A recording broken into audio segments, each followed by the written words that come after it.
In today's video, I'm going to teach you how to access Cloudways File Manager. If you've recently moved from a traditional cPanel host to Cloudways, one thing can feel confusing right away.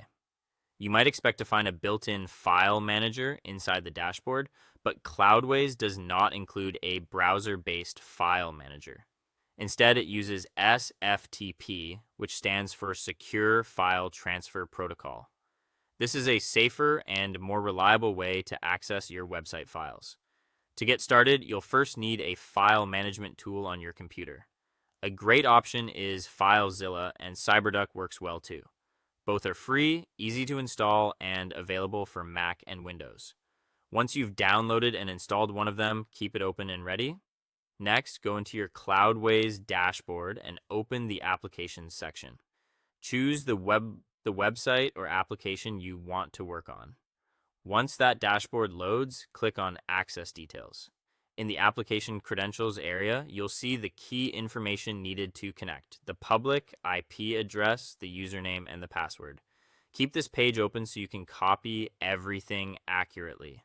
Now open FileZilla and look at the Quick Connect bar at the top.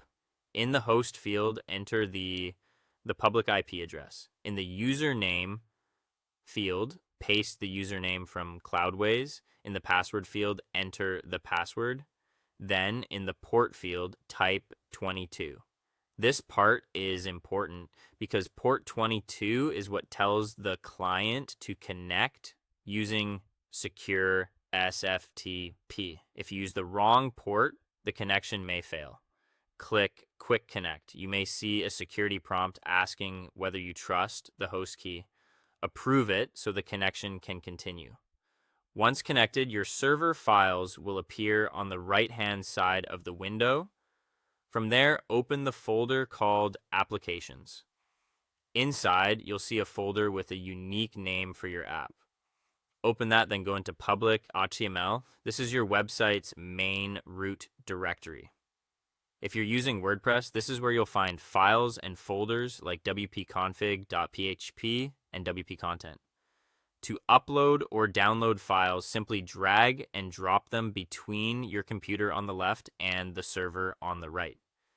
If you're on a device where you can't install software, there is another option. You can log into your WordPress dashboard, go to Plugins, select Add New, and search for a plugin like Advanced File Manager or FileStir. After activation, it provides a file manager inside WordPress. Before you finish, always check that your transfer is completed successfully and that there are no failed items in the queue. That's it. Thanks for watching, and I'll see you in the next video.